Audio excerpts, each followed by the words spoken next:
Ethanol को जब भी हम एज अ फ्यूल यूज़ करने की बात करते हैं तो हम एथेनॉल की अच्छाइयों पर तो लंबी लंबी चर्चाएं कर लेते हैं, लेकिन शायद ही देश भर में इसकी बुराइयों पर कोई गंभीर चर्चा हो रही हो। भारत सरकार ने 2025 तक लक्ष्य रखा है पेट्रोल में 20% एथेनॉल मिलाने का, जो रेशियो अभी 8.5% है। नमस्कार दोस्तों, मैं हूं शुभम रतूड़ी। क्या होता है एथेनॉल? एथेनॉल को एज अ फ्यूल यूज़ करने की क्या हिस्ट्री रही है, इसके बेनिफिट क्या हैं और एट लास्ट इससे क्या प्रॉब्लम्स हो सकती हैं फ्यूचर में, इन सारी चीज़ों को आज समझेंगे इस वीडियो में। क्या है एथेनॉल? यह एक सिंपल एल्कोहल है।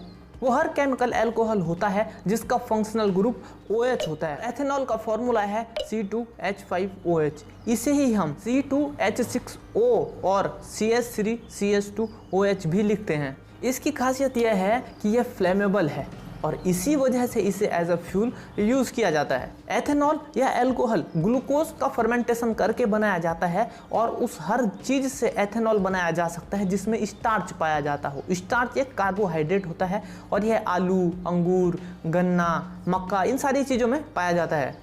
अब बात कर लेते हैं एथेनॉल एज अ फ्यूल इसे यूज़ करने की हिस्ट्री पर। सबसे पहले एक जर्मन इंजीनियर निकोलस ऑटो ने, जिन्हें मॉडर्न इंटरनल कंबशन इंजन का इन्वेंटर भी माना जाता है, उन्होंने 1826 में पहली बार एथेनॉल को एज अ फ्यूल यूज़ किया।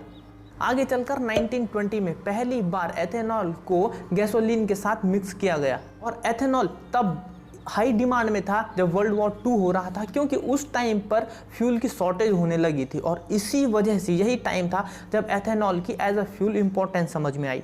अब अगर मॉडर्न एथेनॉल इंडस्ट्री की बात करें तो इसकी शुरुआत लगभग 1970 से मानी जाती है, जब पेट्रोलियम फ्यूल बहुत महंगा होने लगा था और यही वो समय था जब ग्लोबली इन्वायरमेंट के मुद्दे पर चर्चाएं होने लगी थी। अब समझ लेते हैं कि एथेनॉल को एज अ फ्यूल यूज़ करने के क्या फ़ायदे हैं।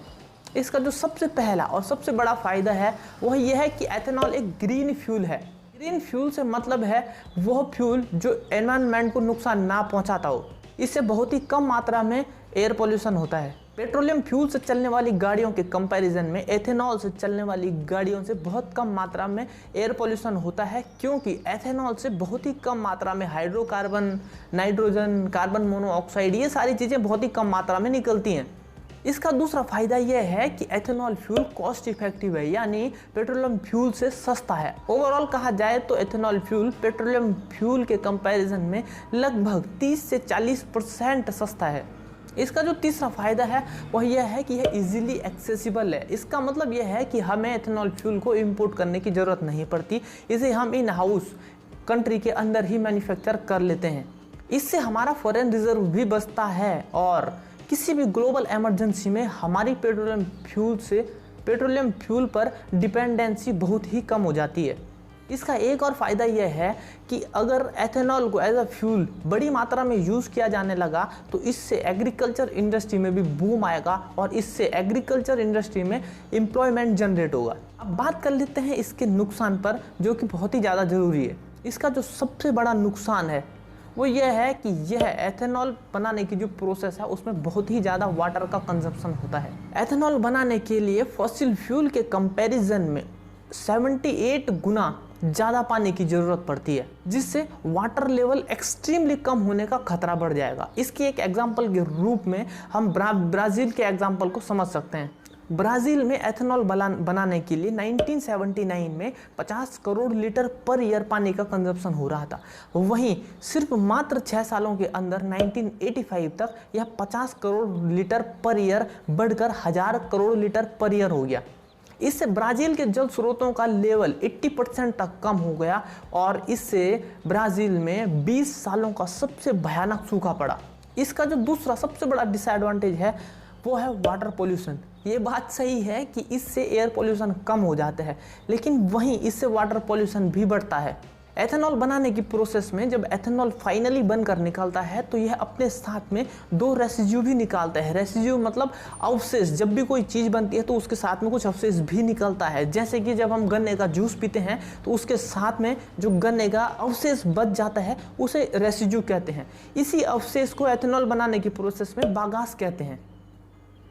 क्योंकि यह अवशेष सॉलिड होता है, इसीलिए इसे सुखाकर आग जलाने के लिए यूज़ कर दिया जाता है। लेकिन इसके साथ ही इसके एक अवशेष के रूप में एक लिक्विड अवशेष भी निकलता है जिसे विनाश कहा जाता है। भले ही इस विनाश को नदी नालों में बहाने से पहले इसका ट्रीटमेंट किया जाता है, लेकिन उसके बाद भी इसकी जो हजार्डस प्रॉपर्टीज होती हैं वो पूरी तरह से ख़त्म नहीं हो पाती, जिसकी वजह से यह पानी में जाकर वाटर पॉल्यूशन को बढ़ाता है और जो जलीय जीव रहते हैं उनकी मृत्यु का कारण बनता है और जलीय भोजन को भी पूरी तरह से नष्ट कर देता है, जिससे वाटर इकोसिस्टम पूरी तरह से तबाह हो जाता है।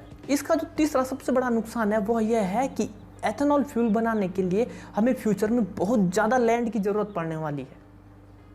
इंडिया स्पेंड की एक रिपोर्ट बताती है कि एक साल में 1 हेक्टेयर जमीन पर लगे हुए सोलर प्लांट से हम किसी कार को, किसी इलेक्ट्रिक व्हीकल को चार्ज करके जितना डिस्टेंस कवर कर सकते हैं उतना ही डिस्टेंस कवर करने के लिए एथेनॉल से चलने वाली गाड़ी के लिए हमें 187 हेक्टेयर जमीन की जरूरत पड़ेगी। इतने सारे डिसएडवांटेजेस के बाद भी अगर हम 20% एथेनॉल मिलाते हैं तो भी हमें कोई मेजर एडवांटेज नहीं मिलेगा, क्योंकि आज की डेट में भारत सरकार पेट्रोलियम पर जो बजट है उसमें से हम मात्र 30,000 करोड़ रुपए बचा पाएंगे और यह टोटल पेट्रोलियम बजट का 1% से भी कम है। इस वीडियो का कंक्लूजन यही है कि इसकी अच्छाइयों पर बात होनी चाहिए और इसकी पॉसिबिलिटीज़ पर भी बात होनी चाहिए, लेकिन साथ ही इससे होने वाले नुकसान और एनवायरनमेंट में जो प्रॉब्लम खड़ी हो सकती हैं उन्हें इग्नोर भी नहीं किया जाना चाहिए। दोस्तों, आज की वीडियो में इतना ही। अगर आपने अभी तक चैनल को सब्सक्राइब नहीं किया है तो प्लीज़ चैनल को सब्सक्राइब करें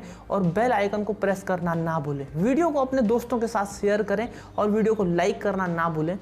मिलते हैं नेक्स्ट वीडियो में। बहुत बहुत धन्यवाद।